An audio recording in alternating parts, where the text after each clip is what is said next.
Alex reached out toward the night sky and told his friend Nadja that he would become an adventurer. When Nadja asked why, Alex said he wanted to become strong and help the weak, just like the legendary knight Axel. He swore to protect Nadja and the whole village. Nadja smiled and sealed the promise with a pinky swear. Alex promised with a determined smile. Years later, a teenage Alex woke up from a dream about Nadja. He realized he had fainted. Suddenly, someone shouted at him to watch out as a large green snake monster lunged at him with its fangs. Just when Alex thought it was over, a bearded, middle-aged man appeared and sliced the snake apart like sashimi. The man, Gonzalez, told Alex not to do anything foolish and to return to the rearguard if he could stand. Alex hesitated, but before he could respond, a fire spell shaped like arrows shot down from a nearby cliff. The blast took out more snake monsters, but Alex was nearly caught in the attack. The mage apologized but then told Alex harshly not to get in her way. Alex stood up, amazed by the mage's firepower. He wished he could use a skill like that, but he knew it was just wishful thinking. Suddenly, more snake monsters appeared and attacked from behind, spraying poisonous acid. A man with a large shield blocked the attack just in time. He scowled at Alex and complained about a no-skill joining them. He reminded Alex that adventurers should have at least one skill and called Alex's luck depressingly bad. He even felt sorry for Gonzalez for dragging along a burden like Alex. Alex slumped to the ground, thinking about how it had already been 3 years since he left the village. Since he had been branded as no skill, most parties only wanted him as bait or a luggage carrier. Despite that, Gonzalez's party took him in. He wanted to prove his worth because he had promised to become a strong adventurer and return to Nadja's side. Before he left, Nadja gave him a lucky charm, knowing that being an adventurer was dangerous. She asked him to come back safely. He kept the stone she gave him tightly in his hand. Suddenly, he heard someone in pain. He saw Gonzalez being squeezed by a snake monster. Without thinking, he pulled out his knife and ran to help. He knew he was weak, but he was still an adventurer. The party's healer shouted for him to stop, but Alex kept running toward Gonzalez. When he struck the snake, his cheap knife snapped in half. Later, in the town of the Dragon Lord, Renoam Chico, the receptionist, scolded Alex for his reckless actions that almost got him killed. Alex apologized, but Gonzalez told her not to be too hard on him since Alex had only tried to help. Still, Gonzalez suggested that it was time for Alex to start thinking about his future. Alex realized it was true. He knew he was useless. Gonzalez admitted that he liked Alex as a person because he was sincere and never took shortcuts. However, he pointed out that Alex couldn't become an adventurer without any skills. Sadly, Alex agreed. But that wasn't Gonzalez's main point. He slammed his mug on the table and with a trembling voice said that Alex would end up dead someday if he kept this up. He didn't want that to happen. Gonzalez asked why Alex was so determined to become an adventurer when he clearly wasn't suited for fighting. He mentioned that there were still other jobs where skills weren't necessary. Alex agreed. He shared that becoming a strong adventurer had been his childhood dream because he wanted to protect the weak, like the legendary knight. It was a promise he had made to his childhood friend. Gonzalez wondered if Alex was talking about Axel, the legendary knight. He remembered that Axel had been a hero about 50 years ago, impressing the white dragon and defeating the black dragon, Nidhogg. Alex then realized his goal was too big for him. He decided to give up and return to his hometown to live a peaceful life. He thanked Gonzalez for everything. On the boat ride home, Alex thought about the 3 years he had spent as an adventurer. He had already sent a letter to let his hometown know he was coming back, and Gonzalez's wife had packed him a lunchbox for the trip. Training a new adventurer cost a lot, and Gonzalez cried during their farewell, feeling guilty for ruining Alex's dreams. Still, Alex was grateful to Gonzalez. He also figured that Nadja and the other villagers would be disappointed in him. He imagined them talking behind his back about how he had left after bragging about his big dreams. Feeling ashamed, he slapped himself to pull himself together before facing Nadja. Alex reached his hometown Till sooner than expected. As he had guessed, no one was there to welcome him back. Suddenly, someone covered his eyes from behind and teasingly called him a big idiot for returning in shame after 3 years. Alex, flustered by the feeling of her chest pressing against his back, asked why she had to sneak up on him. Nadja just laughed and welcomed him home. They soon visited the village graveyard.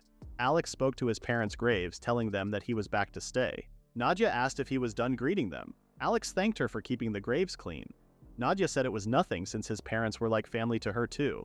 After Alex's grandpa adopted her, they had lived together for as long as he could remember. Alex went through some tough times back then, including being forced to bathe with Nadja. He didn't remember exactly when, but there was a time when Nadja had kept her distance from him and his parents. Now though, she seemed more cheerful, smiling brightly as always. Nadja leaned closer to Alex and coldly asked if he remembered their promise. Alex flinched and tried to come up with an excuse. Nadja could tell that Alex had completely forgotten about it since he hadn't bothered to write her a letter for the past 3 years. Alex claimed he remembered, but said he had been too busy to write. Pouting, Nadja called his feelings shallow. Alex apologized for not becoming the great adventurer he had promised. He admitted he was never good with a sword and had been told he would never awaken a skill for the rest of his life. Everyone had rejected him, but he kept trying. A few parties had taken him in, but he always ended up getting fired. In the end, he concluded that he was useless. Nadja pulled Alex toward her and gave him a comforting hug, telling him to cheer up.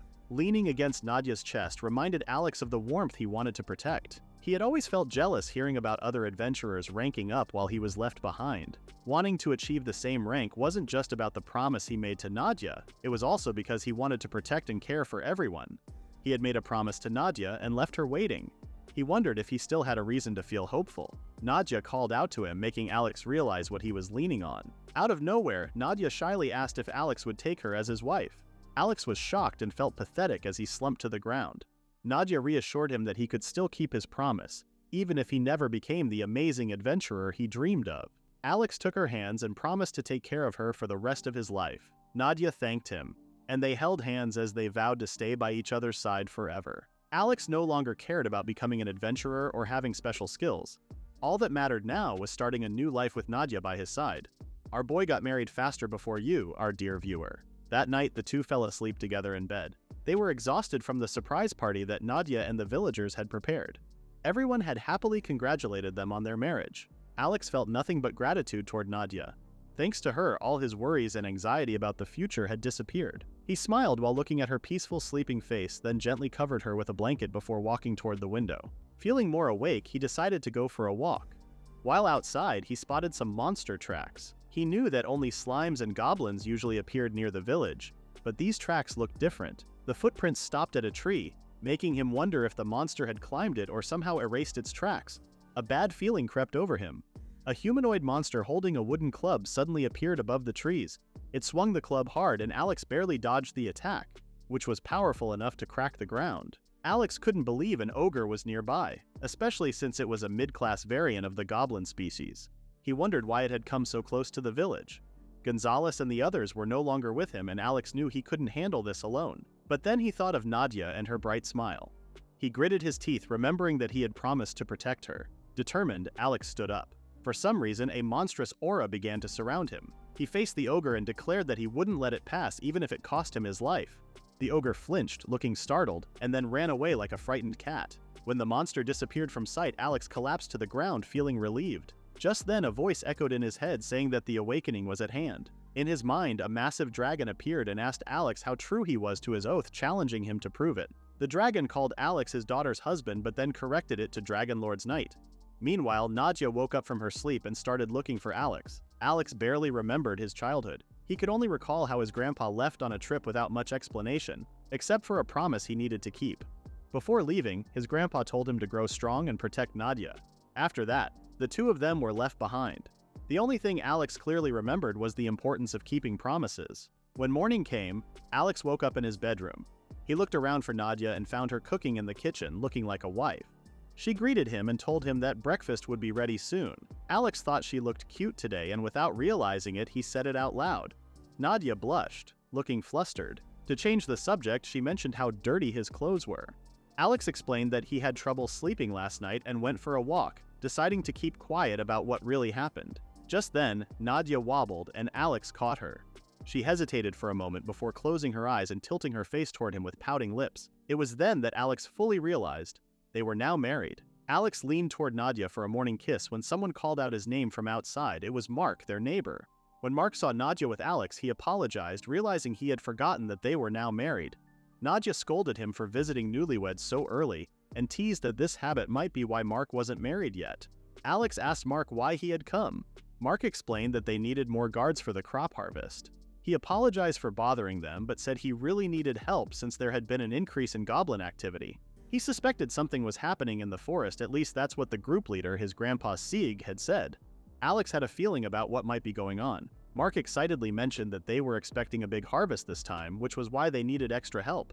Nadja could see how fired up he was. Mark then brought up how Alex's grandfather had left, and his grandfather Sieg would soon retire. Since Alex could use magic, Mark figured he would eventually take over leading the defense force. Alex knew how hard Mark had been working and wanted to help, but he reminded him that he lacked the necessary skills. Mark acknowledged that, but pointed out that Alex's experience as an adventurer was more than enough to join the defense force. The three of them went inside to discuss the matter further. Nadja encouraged Alex to at least give it a try. With that, Alex told Mark he would be in his care and called him captain. Mark got embarrassed and said it was still too soon for him to inherit that title. Later in the fields, the villagers apologized for making the newlyweds help them. Nadja didn't mind since the weather was nice. The villagers mentioned how the harvest had been plentiful, almost like the Sky Dragon Lord was blessing their marriage. One of the villagers admitted she had been worried about how things would turn out during the war with the Great Black Dragon. However, thanks to the White Dragon Lord and the Dragon Knight, everything had returned to normal. Nadja felt uneasy listening to the conversation, but when Alex asked if something was wrong, she brushed it off and told him not to worry. Suddenly, noises came from the nearby woods. Alex prepared himself, wondering if it was a goblin or something else. A small, winged, horned baby monster burst out from the trees, crying as it ran for its life from a massive boar. Alex was startled but quickly realized the boar was targeting the baby monster. He stepped forward to protect it, but Nadja suddenly moved in front of him. She took a deep breath, pushed her palm forward, and struck the boar's forehead, sending it flying. The villagers cheered and praised Nadja's grandfather for training her well. Nadja laughed it off, saying it was just a burst of strength from panic. She then asked Alex how the baby monster was doing. Alex said it was only slightly injured and had somehow fallen asleep. He found it soft and fluffy, and Nadja guessed it might be a baby-winged dragon. She suggested taking care of it since Alex had saved it, but Alex reminded her that she was the one who had saved the baby dragon by taking down the boar. Nadja denied it, saying the boar had already been injured. Alex then noticed marks on the boar's body that looked like it had been grabbed by massive fingers. Grandpa Sieg confirmed that a Goblin King was nearby. Everyone wondered if he was sure. Sieg reminded them that he was a former soldier and had faced a similar situation before. He explained that a few decades ago, when the Lord of the Demi-Humans appeared, goblins started spreading and eventually evolved into orcs and ogres. Mark found it hard to believe Alex's story about running into an ogre and nervously asked what would happen to their village. Alex suggested asking for help from the adventurers through the guild. Nadja warned that the situation could turn into a disaster if a Goblin King really appeared. Sieg admitted they could have sought help earlier, but he explained that the guild didn't think the reward they offered was worth it. However, he mentioned that he had recently sent a letter to an adventurer he knew named Gonzalez. Alex was shocked and asked if Sieg meant that Gonzalez. Mark asked if he knew the man. Alex confirmed that Gonzalez was the leader of the party he used to be part of and was confident that he would help. The other villagers celebrated, knowing that adventurers were coming. However, they knew they couldn't fully rely on them, so they started preparing to fight as well. The next morning, Alex woke up early to train with his sword. Nadja got up a bit later and saw Alex sweating outside as he practiced. After greeting him, she cooked him breakfast and mentioned how impressive it was that he kept training. Alex said it was only a matter of time before the monsters expanded their territory to the village. Until now, he had supported from the back, but this time, he needed to fight on the front lines. Nadja chuckled, which made Alex ask what was funny. She said he looked kinda cool when he was so determined and wondered if it had something to do with his benefactor's visit. Alex clarified that it was because he had a wife, and as a man he needed to grow stronger to protect her. They both blushed and sat in silence until the baby dragon woke up from its nap. They were surprised at how naturally the little creature had settled into their home. They suddenly heard Mark shouting that they were in big trouble. Alex asked what was wrong. Mark explained that the adventurers had finally arrived, but they were badly injured. He said the monsters had ambushed the adventurers who came to help the village. Meanwhile, Gonzalez's party was under attack by various evolved goblin variants. Everyone worried because the mutated monsters were as strong as a Goblin King. Gonzalez told them to stay calm, but if a lord appeared, there wouldn't be much they could do. For now, they had to hold on until reinforcements arrived. Just then, the party's mage was grabbed by tree branches. They were shocked to see a troll variant among the monsters. An arrow flew in and hit the troll just as it was about to attack Gonzalez. A man named Kasim asked how they liked his skill.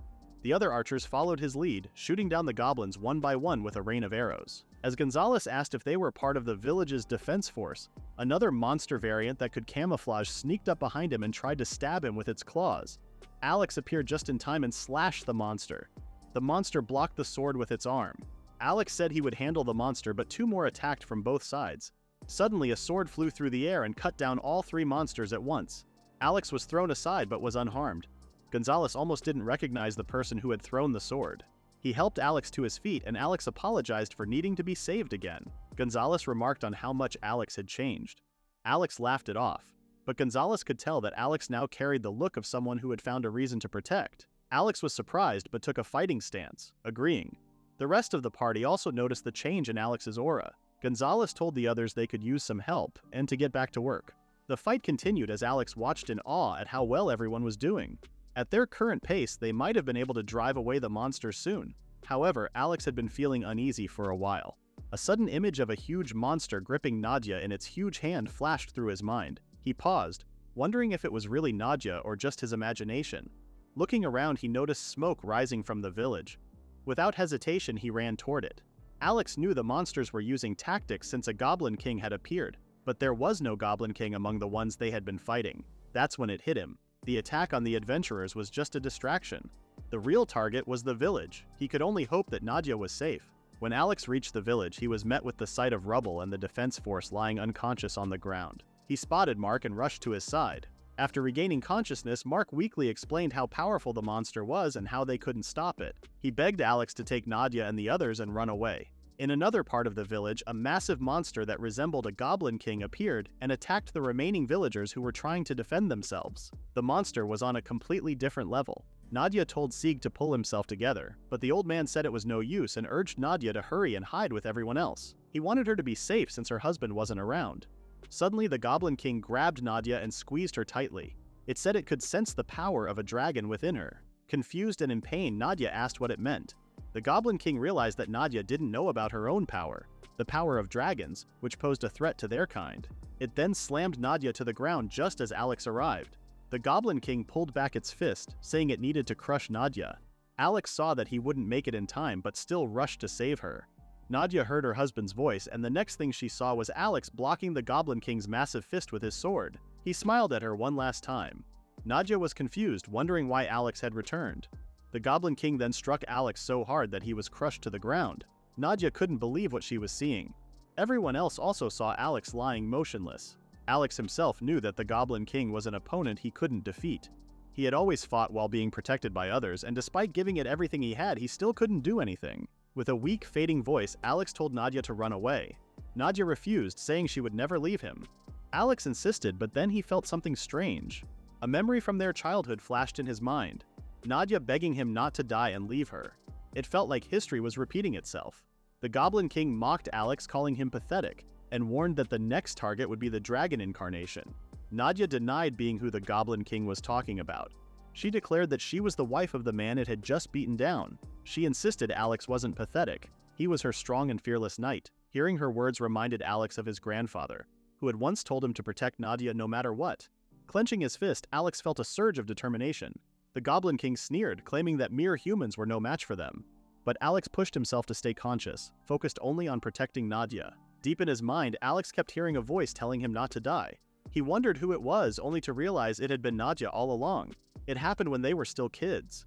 Alex had been knocked unconscious while they were surrounded by monsters.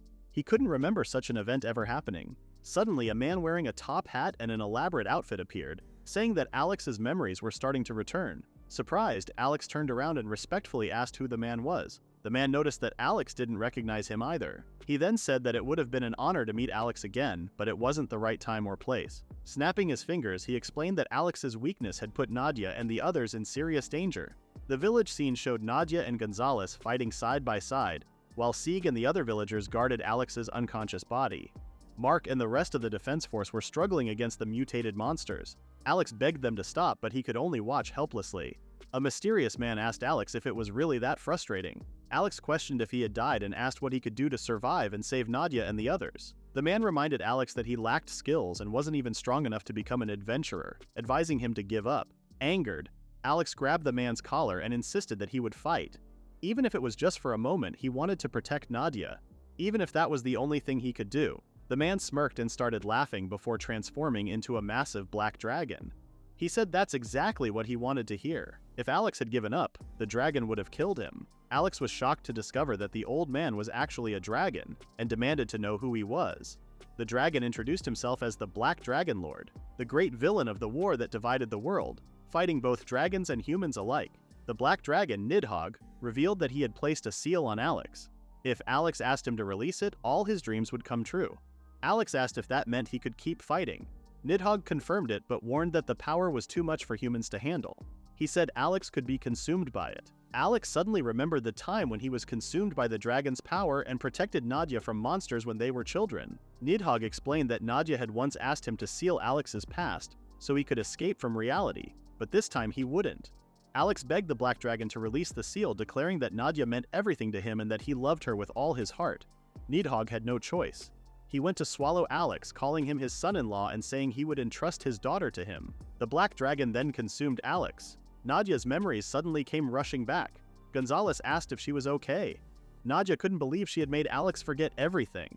The Goblin King saw this as a chance to push Gonzalez back. He could feel the dragon's energy growing and knew he had to crush Nadja quickly before she became a threat. Suddenly, something came flying in, and the ground in front of the Goblin King exploded. The Goblin King wondered what had happened and noticed a powerful flame arrow stuck in the ground. Everyone looked around in confusion until they spotted a familiar figure flying in the sky. A blazing figure landed in front of Nadja. It was Alex, wearing dragon-like armor and a cape made of flames. Humans and monsters alike were stunned by his entrance. Mark came running in, reporting that Alex had just woken up and flown away. He was shocked to see Alex's new appearance. Nadja asked if Alex had regained his memories. Alex confirmed it and thanked her for everything she had done for both Nidhogg and him. Nadja gazed at Alex with teary eyes. Alex stood there with a different hair color, dragon-like parts on his left head and shoulder, and a black flame-like cape similar to the one on the stone in his hand. Nadja apologized, admitting it was her fault that Alex lost his memories and skills. She said she only wanted him to stay human. Alex responded that he survived because of it. He patted her head and said it was his turn to protect her since he couldn't call himself her husband if he failed to do that. Nadja blushed despite herself. Everyone watched them with amusement until Gonzalez stepped in, concluding that Alex had saved Nadja just in time. Alex apologized for the commotion and suggested they talk later. As he approached the Goblin King, he felt a strange, unexplainable feeling. The Goblin King mocked him, saying it was pointless for a mere human to struggle. Alex smiled at the insult, pleased that the Goblin King scorned the weak. He then revealed that his power was not human but that of a dragon lord. He challenged the monster to attack, calling it a pathetic insect. Angered, the Goblin King roared and attacked, the sound echoing through the village. But Alex blocked the attack with ease. Gonzalez tried to help, but Alex refused.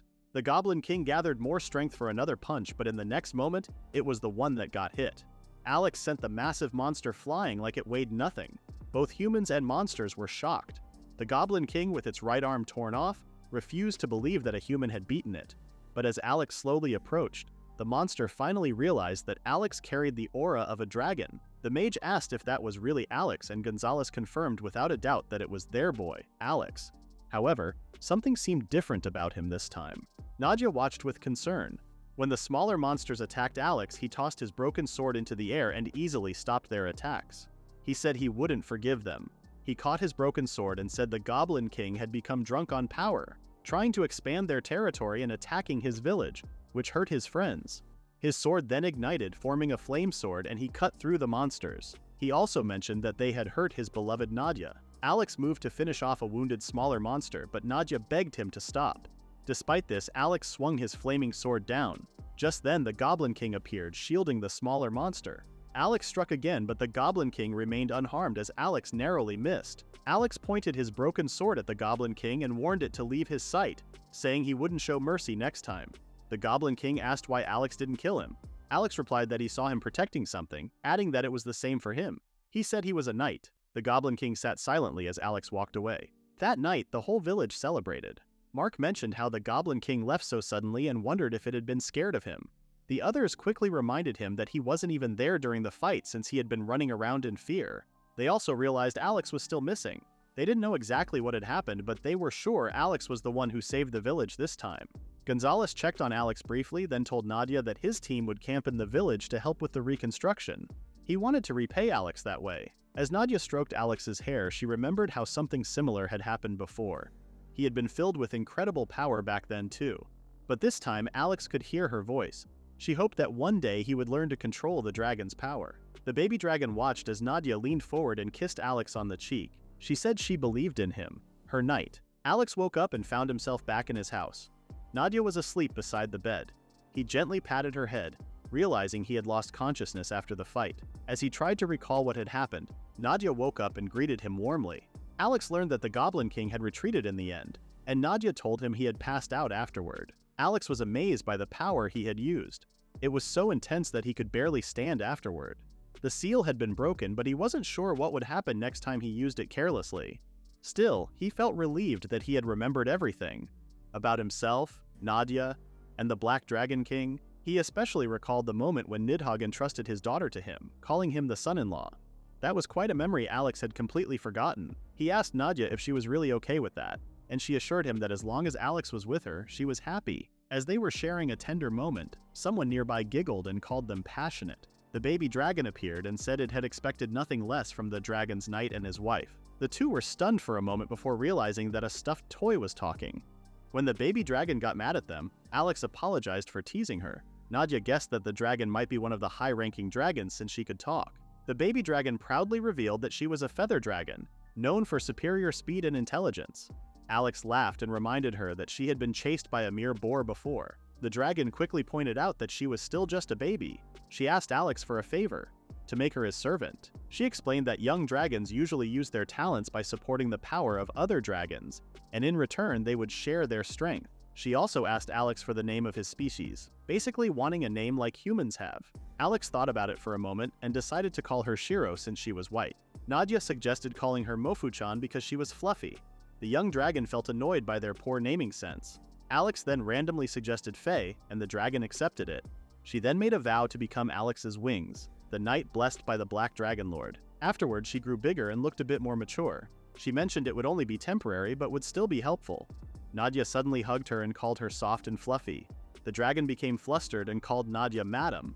Nadja asked her to just use her name since she didn't like being called anything special. Gonzalez walked into the room and was surprised to see Alex finally awake. They talked, and Gonzalez was shocked to learn that Alex had gained dragon powers. Still, he was thankful that Alex and the villagers had come to save him and his team. He asked how Alex was feeling, and Alex said he was doing fine, crediting his powers for his recovery. Roque, the team's tank, then demanded to know who Alex really was. Alex explained that the power of the Black Dragon Nidhogg had been inside him the whole time. Everyone was stunned, and Roque suddenly tried to tackle Alex. The mage quickly stopped him and asked what he was doing.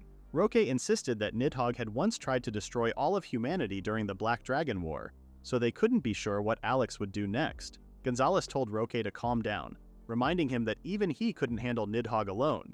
He knew Roque was just worried about Alex and assured him that Alex could control the power just fine. Alex thanked Gonzalez and then revealed that his wife, Nadja, was Nidhogg's daughter and that he was now her knight. Gonzalez gave a nod, pretending to understand, but then froze when he realized the sweet-looking girl in front of them was the Black Dragon Lord's daughter. Nadja casually confirmed it. For now, they understood that Alex had the power of the Dragon King to protect Nadja. Alex admitted that he hadn't known about it at first. When he was attacked in the forest as a child, someone had asked if he wanted power. Alex didn't care who it was. He only knew he needed the strength to protect Nadja. That was when Nidhogg appeared and made Alex his daughter's knight, granting him the dragon eyes and telling him to prove his resolve to protect Nadja. Alex had been overflowing with power despite his small build. Nadja's amulet reacted and she realized her father had intervened. Alex had tried to stop Nidhogg, but it was too late. The power was too much for his body and he nearly destroyed himself. However, since he was connected to Nadja, he was able to seal his powers and memories away to survive. Everyone stayed silent for a while. Alex admitted that he wasn't even sure if he would survive next time, but he was willing to risk it to save lives and protect Nadja. Gonzalez broke into tears, proud that Alex had finally become a man. He told Alex they believed in him, and asked him to leave the village to them for now. Alex recovered by practicing his sword swings outside. Nadja felt happy that Alex had met good people. Alex said it was thanks to Gonzalez that he learned to speak up. Still, if anyone ever tried to hurt Nadja, he would fight them no matter who they were. He kept training with determination. Nadja and Faye watched from the sidelines. Faye asked Nadja why Alex was training, and Nadja explained that it was part of his daily routine. In the end, his power came from her father, and Alex believed that if he depended on those powers too much, she wouldn't be able to count on him. Nadja found his stubbornness cute, which surprised Faye. Nadja hoped to tell her father that Alex would grow stronger, and that he had her full support until he overcame the negative power and became a true dragon knight. For now, she wished her father could rest peacefully within Alex. Alex felt like he was about to lose control. Suddenly, Nidhogg spoke, telling him to be consumed by the flames of purgatory. Alex panicked, wondering if his father-in-law was inside his head. Nidhogg laughed, explaining that he was just a lingering thought. He said that with Alex's awakening, the presence of the Black Dragon Lord would spread across the land once again. Since Alex was still inexperienced, Nidhogg couldn't rest yet. He also reminded Alex to keep Nadja happy. Alex was surprised to realize that Nidhogg was such a caring parent. Nadja asked if Alex was talking to her father since she couldn't hear anything. Faye laughed at the exchange between the two men, while Alex tried to calm them down. Later in Renoam, a woman received a report from the Adventurers Guild through her butler. The report mentioned a human with the power of a dragon. If it was true, she was eager to meet him as soon as possible. She was excited at the thought of seeing a Dragon Lord's knight. Is this a love triangle that I am smelling? Rumors spread quickly about a Goblin King showing up and how someone with the dragon's blessings had defeated him. People also talked about the Dragon Knight's wife who had strong magic powers. Gonzalez believed that the couple's power was stronger than the entire Imperial army. He blamed Chico for not keeping Alex's strength a secret. Chico apologized. Even though they tried to manage the information, the people in Till had already told nearby villages. Many visitors were coming from the Renoam Guild. Gonzalez's group was praised for defeating the Goblin King. While helping rebuild the village, they also asked the guild to open a local branch to help with monster problems. Alex was impressed by everyone. Chico confirmed that the guild agreed to help. Because of what happened, nearby villages also started improving their defenses and hiring more adventurers. She said it might be too late to mention it, but she thought it was a loss for the guild to let someone like Alex go. Alex apologized and explained that he wanted to protect the people around him instead of working far away with the guild. Chico said that his choice suited him well. Mark then joined in, proudly calling Alex his future right-hand man. He said the team didn't need to be afraid anymore with Alex helping their defense team. He didn't think anything bad would happen soon. At that moment, Nadja handed Alex a letter. She said it was from the Renoa Marquis family and a person named Hilda. Everyone was surprised. Gonzalez explained that the Marquis family ruled their town. Hilda was well known for her talents, and there were even rumors that she might marry the kingdom's first prince. Nadja thought it was amazing that someone like Hilda could marry a prince and guessed she was happy with her position. Mark grabbed the letter and read it out loud. It was addressed to the Great Knight of the Dragon Lord. Hilda wrote that she was looking forward to meeting Alex and her words sounded sweet. Alex told Mark not to overreact and glanced nervously at his wife. Nadja gave him a sharp look and joked that it must feel nice to be noticed by someone like Hilda. She said she was surprised her husband had noble connections. Alex insisted it was a misunderstanding and said it was the first time he had even heard her name. Nadja laughed and pointed out how fast rumors could spread. Alex asked her to stop saying things like that. Just then, a villager shouted that a fancy-looking carriage was coming. An old short man stepped out and complained about how dirty the village was. He asked if the person who got the dragon's blessing was there. The village chief greeted him and called him Viscount Ladon, surprised by his sudden visit.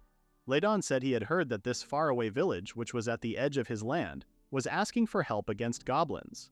But he didn't see any goblin bodies around. The village chief explained that Alex had risked his life to defeat the monster lord. Ladon didn't believe it. He called them foolish and said it was all a made-up story. The chief asked what he meant, and Ladon said there wouldn't be so little damage if a real monster lord had shown up. He also couldn't believe they were saying a dragon knight had appeared, especially someone named Axel, who he thought was just a fake character from stories. The villagers looked at Alex, worried. Alex asked Ladon if he really believed Axel wasn't real. Ladon guessed he was Alex and said a human couldn't possibly understand dragons.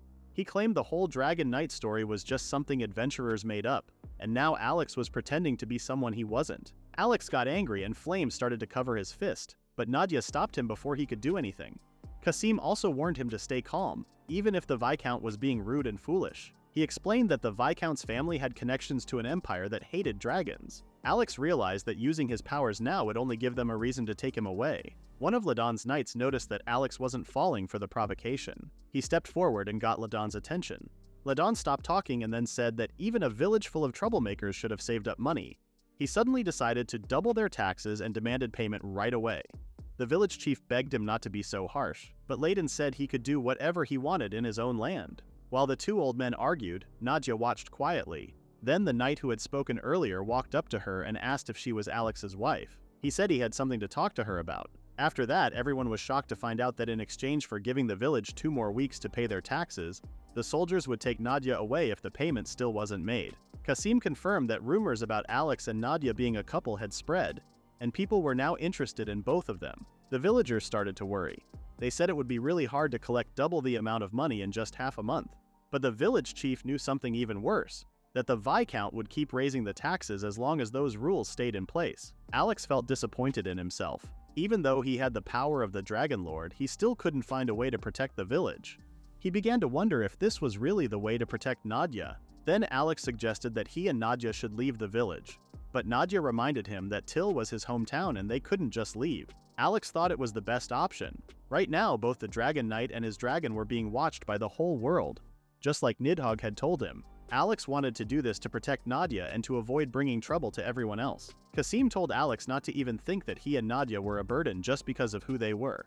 The others agreed and reminded Alex that he was the one who had saved them. The chief also told Alex to remember that it wasn't only his parents and grandfather who cared about them. The whole village saw Alex and Nadja as part of their family. The couple was moved and thanked everyone. The villagers cheered and decided to work together to find a way to help Alex and Nadja. Then Gonzalez had an idea. He suggested sending a complaint to the capital. He said there was a government group that handled cases like this where nobles were being unfair. But there was one big problem. It would take 2 months to get there and 2 more months to return. By the time everything was processed, it would be too late. Mark then suggested that Alex fly straight to the capital. But Nadja said the dragon's power was still unstable and it might not work. Suddenly Faye jumped in and reminded everyone that they were forgetting about her. Since she had already received Alex's magic power, she had become a real winged dragon. She proudly said she could get them to the capital in just a few days. Finally, they had found a way forward. That night, Alex only packed a few things. Faye asked if it was okay to leave without telling Nadja. Alex said it was better if Nadja stayed behind since the rumors had already spread far. Faye felt a little sad about that, but Alex was also worried about something else. Some time ago, Kasim said that even with Faye's help, their plan was still a big risk. Complaints were hard to make and the rumors about the village had already reached the capital. But Kasim had an idea. He told Alex to cheat. When Alex asked what he meant, Kasim reminded him about a letter they got from a Renome noble. Kasim said Layden was related to the Renome family, so if Hilda Renome liked Alex, it might solve their problem. He told Alex to show Hilda how brave he was and win her over. While Alex was thinking about whether he should visit Hilda, Nadja suddenly appeared. She said she heard everything. She guessed that was the reason Alex wanted to go alone. Alex told her it was just an option if they ran out of time. To his surprise, Nadja gave him permission to see Hilda, but she reminded him that as her knight, his legal wife should be with him. In the background, Nidhogg laughed and said that dragon daughters could be very possessive. Once they loved someone, they would never let go, not even if it meant going to the depths of hell. Earlier, Alex had decided to visit Renoam for help, but he said he only loved Nadja and wanted to succeed without making her sad. When Nadja remembered that, she laughed softly and hugged him from behind. Alex then remembered that a knight should never leave the one they're meant to protect. He apologized for forgetting and promised to protect Nadja no matter what. When they were ready to leave, Faye jumped into the sky with them. She said they would move faster because she used levitation magic to make the couple lighter. Nadja joked that she wasn't heavy at all. While the three of them flew through the air, a flying monster called an ice eagle suddenly showed up. Alex got ready to fight, but Nidhogg told him to wait. He said this was a good chance to turn Alex's power into a stronger weapon, and it would help ease the load on Alex's body. So Alex poured his magic into his sword. At that moment, the ice eagle flapped its wings and shot out sharp ice shards. Nadja used her magic to melt them. Alex told Faye to keep flying and the dragon rushed toward the monster. With one powerful swing, Alex sliced the ice eagle in half using his fiery sword. As the monster broke apart, its melted pieces scattered in the sky, creating a beautiful scene. Nadja was amazed by what she saw. Alex looked at her and smiled. He promised to return with good news for everyone. Nadja hugged him and said this felt like their honeymoon. Alex reminded her they weren't traveling for fun. Faye laughed and pointed out how red her master's face had become. Morning arrived and the group kept moving. Nadja sang a song with a clear, lovely voice. Alex recognized it as something he had heard before. Nadja said it was the same song she used to sing to him when they were kids before their memories were sealed. Faye said it was the dragon song, a special tune that could heal dragons and calm them down. Nadja said her mother used to sing it to her when she was still inside the egg. Alex guessed that Nadja's mother might have been a dragon too, although his grandfather had never told them anything about it. He also thought Nadja probably looked like her mother. Suddenly, Nidhogg warned Alex that there was danger ahead past the mountain pass. At the mountain pass, a carriage was being chased.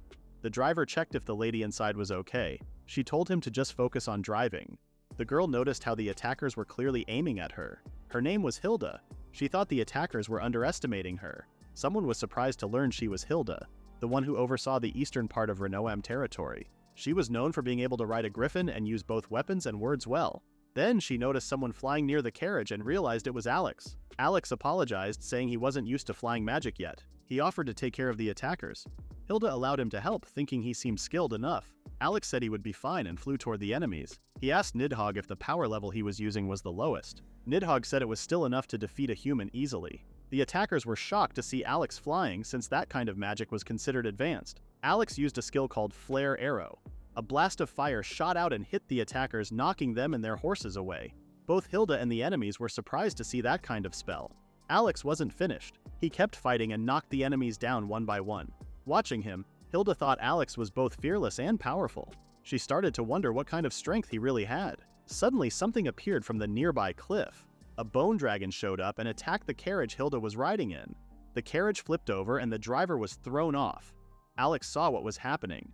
The attackers became scared when they saw the corpse dragon. They didn't want to face it, so they ran away. Alex was surprised, but somehow, Nidhogg recognized the corpse dragon. While this was happening, Hilda ran to help the carriage driver. He told her to stay away as the dragon was still attacking, but Hilda didn't listen. She used her skill called Godspeed Swordsmanship, Garden of Roses, and cut the corpse dragon into pieces. Alex thought she was amazing, but Hilda noticed that the fight wasn't over. The dragon's bones started to move and put themselves back together very fast. Even with her speed, Hilda couldn't keep up. The dragon caught her. She didn't expect it to heal its bones like that. Alex rushed to help her. He knew that if he didn't defeat the dragon quickly, it would become unstoppable. Hilda told him not to come near, but the corpse dragon attacked Alex by sending bones from both sides. He got trapped too. Seeing this, the carriage driver believed everything was lost. From the side, Nadja watched the battle with worry while Faye rested from their long flight. Just when it seemed like the corpse dragon had won, its hand suddenly exploded.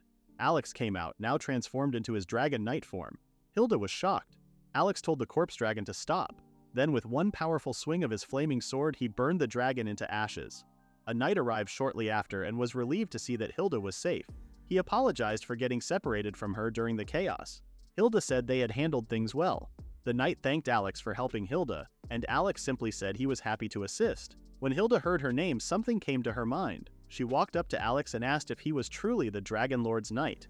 Watching this made Nadja feel uncomfortable as Hilda got closer to her husband. Hilda said Alex was brave for coming to save her and wondered if their meeting was meant to happen. At that moment, Nadja grabbed Alex's arm, pouted, and pulled him closer. Hilda asked who she was, and Alex introduced Nadja as his wife. Nadja mentioned that Alex had been staring at Hilda. Hearing this, Hilda used it as a chance to press close to Alex, saying she was proud of her figure. Alex, now feeling the difference, realized that Hilda was larger than Nadja. Nadja suddenly gave off a strange vibe and began laughing in a scary way, thinking about teaching the cheater a lesson. Alex quickly tried to calm her down, saying he only needed Nadja, who he believed was the most beautiful woman in the world. He laughed at how cheesy he sounded. Somehow that was enough to make Nadja blush. She hit Alex lightly on the back, feeling shy even though he was being honest. Hilda called Nadja impressive and admitted defeat. She silently thought that her own heart had skipped a beat when Alex saved her. Just like the rumors said, Alex and Nadja really were a great couple, and Hilda felt a little jealous. This time she gave a proper introduction and thanked Alex sincerely for saving her and the others. She also mentioned that she had planned to send someone to deliver a message to him soon. Alex asked what was going on with the bandits. Hilda said it was a family matter. She explained that the Empire's spies had been found out, so they took action. Alex said something big was happening and that he was in a hurry to get to the capital. As Hilda read the paper, she realized Viscount Leyden was involved. She then shared that he was under investigation because of his connections to the Empire, which saw dragons as enemies. But the knight said they didn't have solid proof against Leyden, so the case would likely be dropped. Hilda said she understood their situation. As a way to thank Alex for saving her, she promised that her family would support him if he went to the capital. Alex gave her a respectful bow in return. Hilda said the incident needed to be reported to the royal capital. She gave him a handkerchief with her family's emblem on it, saying it would show that he had their support. She was, after all, the fiancée of Prince Sigurd, the first prince of the capital. Alex was surprised to find out she was someone who could become queen and thanked her again. Hilda was still curious about how they had reached her so quickly. Alex asked her to keep it a secret. Then Faye appeared proudly and said it was all because of her. She was a dragonkin. She introduced herself to Hilda, pushing herself between Hilda's chest. After seeing that, Hilda didn't doubt Alex anymore, especially since he had already defeated the corpse dragon. Now that she thought about it, Alex realized he had never heard of an undead dragon like that before. Hilda admitted she didn't know either, but lately, many of them had been showing up around the capital without warning. Nidhogg, who had been listening, seemed to get an idea of what was going on. Hilda said she believed Alex, who held the power of the Dragon Lord, could defeat those undead dragons. She hoped to see them again once everything was settled. On their way to the capital, Alex was surprised when they ran into Hilda by chance. He felt glad that she agreed to help them. After that, he turned to Nadja, who had been quiet, and asked if she was upset. Faye then asked what it meant to be supported by someone.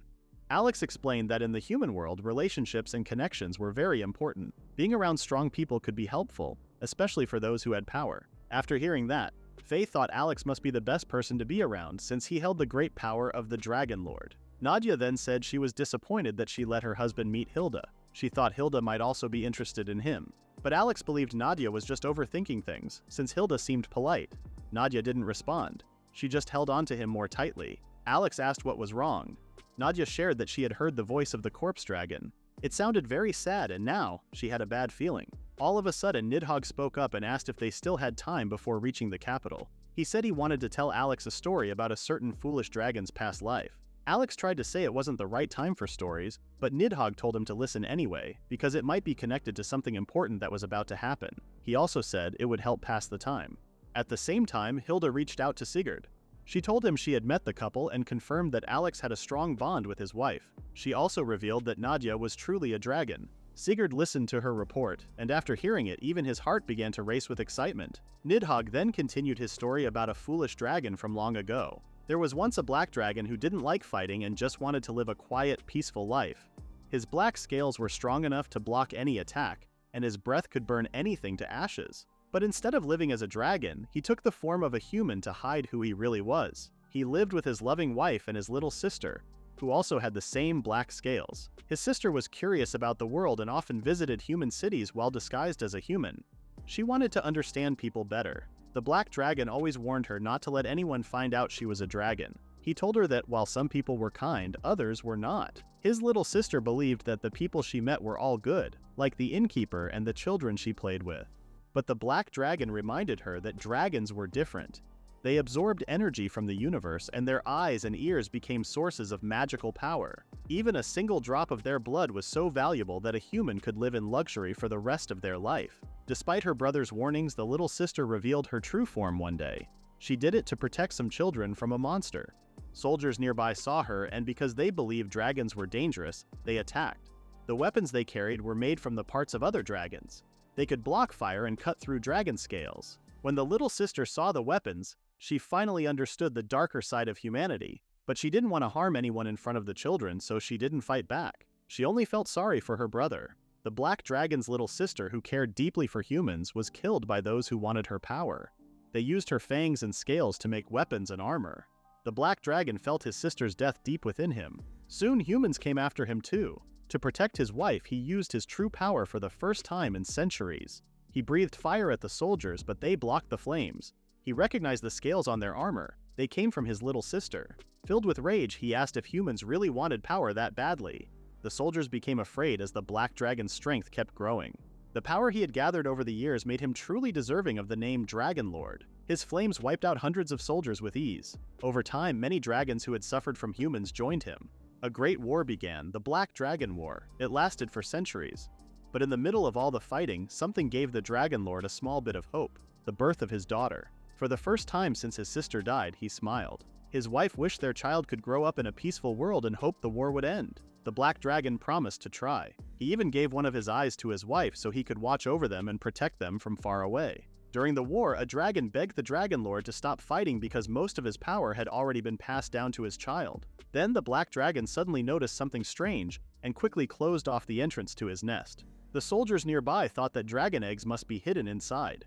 Even with the barrier blocking the way, they were eager to break in, hoping to become famous heroes and gain riches. They even brought a battering ram made from dragon bones. Just before the barrier could be broken, the black dragon appeared, trying to stop them. But he was too late. The ram had already struck the entrance. Thankfully, his wife managed to block the attack on her own. The black dragon stood frozen in shock. His wife spoke to the soldiers and questioned their reasons. She asked if they truly wanted peace and pleaded with them to stop the pointless violence. After speaking, she took her final breath and asked her husband to protect their child. Her life ended there, and only the black dragon's eye remained inside the cave, watching over the egg. The black dragon sat in sorrow, asking why this had happened. All he ever wanted was a peaceful life, but now he had lost the two most important beings in his world. He apologized to his child for not leaving her in a peaceful world. The soldiers soon realized that the dragon's wife had vanished, and the seal around the nest had become stronger. It was then that the black dragon spoke his name for the first time. He called himself Nidhogg, one filled with rage. A sudden burst of magical power knocked the soldiers off their feet. People later said that a dragon's name could change their very nature. The Black Dragon Lord had never needed a name before, because his power was already beyond compare. But when he named himself as the Spirit of Anger, he gave up his soul and turned into a creature with only one goal: destruction. The dragons couldn't believe what they were seeing. They knew the Black Dragon had once been kind, but they were shocked he had gone this far. One white dragon said that if things continued, not just humans, but all living creatures would be wiped out by Nidhogg. He believed there was no other choice left. Another dragon asked what he meant. Filled with sadness, Hreisvelgr, the white-winged dragon lord, decided to give his power to a single human. This man was chosen as a hero and sent by the king to stop the Black Dragon Lord, Nidhogg. By then, Nidhogg had already lost his eyes, the ones that helped him control his power. The human who received Hreisvelgr's blessing carried the fate of the world on his shoulders. The battle between the hero and Nidhogg shook the entire world. In one final clash, Hero Axel's spear struck Nidhogg in the heart. It looked like the Great Black Dragon War had finally ended, but Nidhogg's pain and anger were so strong that even death wouldn't take him. Using the power he had been given, Axel sealed away Nidhogg's eye and heart, finally bringing peace to the dragon's soul. Alex stayed quiet as he listened to the sad story. Nidhogg admitted that the humans had made mistakes, but even the dragons had failed to use great power wisely. The regret couldn't be erased, not even if his soul was forgotten. Alex then looked at Nadja, who was asleep on his back. Nidhogg asked him not to repeat the same mistakes, but Alex had already made up his mind. He would protect Nadja no matter what. Soon after, Alex gently woke up Nadja. When she asked what was going on, he pointed out that they had finally reached the royal capital. Nadja was amazed when she saw the tall walls and the big castle. As they waited in line to get through the gate, Nadja said the capital looked really huge. Alex agreed and explained that the capital and the empire in the north actually split the whole continent in two. He said there was a peace agreement for now, but from what he heard from the Viscount and Hilda, the situation was still very serious. Faye looked worried and asked what she should do. Alex told her to relax and asked if she was okay sitting on his head. Faye said it was actually comfortable being up there with them. When it was finally their turn to go in, the guards asked for their pass. Alex remembered that he got a letter of introduction from the village chief addressed to his son, Sirius, but instead he accidentally pulled out Hilda's handkerchief. The guard was surprised when he saw the symbol on it and quickly ran off to talk to someone. A moment later, the rest of the guards bowed to them and let them pass without any trouble. Alex had no idea what was going on. Later they reached an inn, but Alex thought it looked way too fancy. A servant told him it was meant for special guests of the state. He also guessed that Alex wanted to ask more questions and suggested visiting the guardhouse. Since Alex got busy, Nadja went out for a walk. She was told to rest at the inn, but she couldn't just sit around. There were many shops nearby and even a nice park. Because they were in the capital, she thought it would be fun to explore more with Alex later. Suddenly, someone appeared and told her that women shouldn't walk alone at night. Nadja stopped when a man on a horse showed up. They looked into each other's eyes, and the man called Nadja beautiful. The man got off his horse and said that he, Prince Sigurd, couldn't let a lady walk alone. Nadja was surprised to learn that he was the prince. They walked around the nearby streets together. Sigurd said that he had already heard the news about Till village being attacked, but now he learned from Nadja that they came to the capital to file a case against the Viscount who took advantage of the situation. She shared that she traveled to the capital with her husband Alex. She started giggling when she remembered him and said waiting at the inn was boring. After thinking for a moment, Sigurd offered to take Nadja back to the inn. He got on his horse and held out his hand, but before they left, he wanted to take a little detour.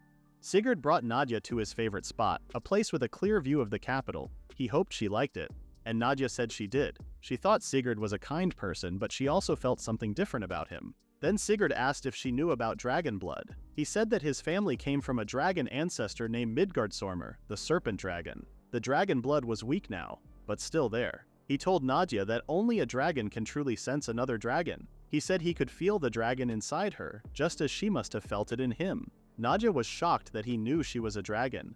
She started to worry because it might be a big problem if the prince found out what kind of dragon she was. Sigurd promised to keep her secret. He swore on the name of his ancestor, the serpent dragon. Nadja didn't hold back. She showed her magic power and told him that she was the daughter of the Black Dragon Lord, Nidhogg. Sigurd was surprised, but her strong and powerful aura now made sense to him. He became sure that Nadja was the key to unlocking the power of the Dragon Lord's Knight. Then, he made a bold request. He asked Nadja to serve under him. Nadja was shocked. She didn't know what to say at first and ended up screaming in surprise. While Alex walked away from the inn, he started thinking about Nadja and wondered how she was doing since he had left her behind. Soon after, someone approached him and apologized for taking a while to understand some things. The man introduced himself as Sirius, the son of the village chief of Till. Alex introduced himself too. Then, Sirius shared how surprised he was when he heard that Alex had received a marriage proposal from Hilda, a member of the Renoa Marquis family. This shocked Alex, and he nervously asked what Sirius meant. Sirius pointed out that the handkerchief Alex had was a sign of that proposal. Meanwhile, Hilda believed that Alex and Nadja had already reached the capital. She thought everyone in the kingdom would understand the meaning of the handkerchief she had given, a keepsake from her mother. Her butler was happy for her. Hilda believed Alex's power was greater than her current fiancé's, and everything she was doing was for the good of her family. Back with Alex, he finally understood why the guards had been acting strangely. He figured he could solve problems just by using Hilda's name, but he also explained that he already had a wife. Suddenly, Sirius challenged him to a match. The two went to the training area, and the other soldiers called Alex reckless for agreeing to fight Sirius. Alex asked why Sirius wanted to duel him so suddenly. Sirius said he heard a rumor that someone from the village of Till had once brought a goblin king to its knees. In the middle of their talk, Sirius suddenly attacked with his spear, but Alex dodged it. The crowd was shocked. No one had ever dodged the Gale spear before. Alex asked if they could use wooden weapons instead, but Sirius didn't listen and kept attacking. With no choice, Alex used his dragon powers to make his body stronger. Sirius shouted that he had always wanted to fight someone like Alex, but no matter how many times he tried, his spear couldn't hit him. Then Sirius got serious. He took a stance and said he would use his full strength. He thrust his spear so fast that it almost disappeared, and lightning followed each move. The soldiers cheered when they saw Sirius use his secret move, a super fast lightning strike. They thought the fight was over, and praised Alex for standing up to Sirius. Someone even called for the rescue team. But to everyone's surprise, it was Sirius who ended up knocked to the ground. The rescue team arrived to help Sirius instead. Alex felt relieved that the fight was finally over. Nidhogg, watching from the side, wondered if Alex was really okay with ending the match like that. Just then, Sirius suddenly laughed out loud. He praised Alex for blocking all of his spear attacks and striking back at the same time. His spear moves were supposed to stop any counters, but they didn't work. He recognized Alex as the Dragon Lord's knight and said it was an honor to fight him. People around them started whispering, and Alex felt nervous. He told Sirius he didn't want too many people to know who he was. Then someone spoke up, saying their fight was amazing. Sirius walked onto the training field, thinking that the one who beat the kingdom's best knight had to be Alex from Till Village. Sirius looked happy to see the prince. But Alex was more worried about Nadja, who was sleeping on a horse nearby. The group walked through the garden, and Alex learned how the prince had met Nadja. The prince said he was sorry. He explained that he liked seeing how ordinary people lived. He said he had let Nadja ride his horse to look around, but she fell asleep. Alex tried to bring up something about Hilda, but Sigurd just laughed. He said that was normal for her and asked if Alex would accept the marriage proposal. Alex felt confused and said he already had Nadja. He was also worried because Hilda was Sigurd's fiancée. But Sigurd said it didn't matter. In their world, people with power often wanted to be with others who had power. Alex wondered if that kind of thinking was common among royalty. Sigurd said that as the future king, he thought the same way. Alex began to wonder if Sigurd wanted something from him too. So he asked what the prince really meant. Sigurd didn't hide anything. He asked for permission to make Nadja his vassal. He said he was drawn to the power of the dragon inside her. Alex was shocked and clenched his fists. Then Sigurd said he felt the same way about Alex. He added that things could have been different if Alex had accepted Hilda's offer. He said that no matter who someone trusted, people were always pulled in by power and desire. Alex began to wonder if it was even possible to save his village and live a quiet life with Nadja. Alex politely said no to the prince's request. He said that Nadja was important to him and to their village. He couldn't let her leave for the kingdom, and he also couldn't return Hilda's feelings. Then Faye asked how they were going to save the village now. Sigurd spoke up and said they were misunderstanding him. He explained that he truly wanted to help their village. He reminded them that he used the word wish, which meant it was a request, not a command. Sigurd then asked Alex to bet Nadja and to fight him. He admitted he was just being stubborn. Alex asked if Sigurd was really a prince, considering how he thought. Then with anger, Alex shouted again that Nadja was his wife and that he would never hand her over. Sigurd was actually happy to see that Alex wasn't just strong, but also loyal and brave. The two stood across from each other, holding wooden swords. Sirius didn't expect this turn of events and felt excited. Nidhogg, Alex's father-in-law, praised him for standing up for Nadja. He said Alex truly was the knight his daughter had chosen. Then, Alex surprised everyone by asking Nidhogg to let him fight the prince without using the power of the dragon. Nidhogg asked if he was sure, and Alex said it wouldn't mean anything if he didn't fight fairly. So Nidhogg agreed and decided to watch just how deep Alex's love for Nadja went. The duel began. Alex now faced Sigurd, a prince with the blood of the serpent dragon running through him. But Alex wasn't fighting for pride or power, he was doing it all for Nadja.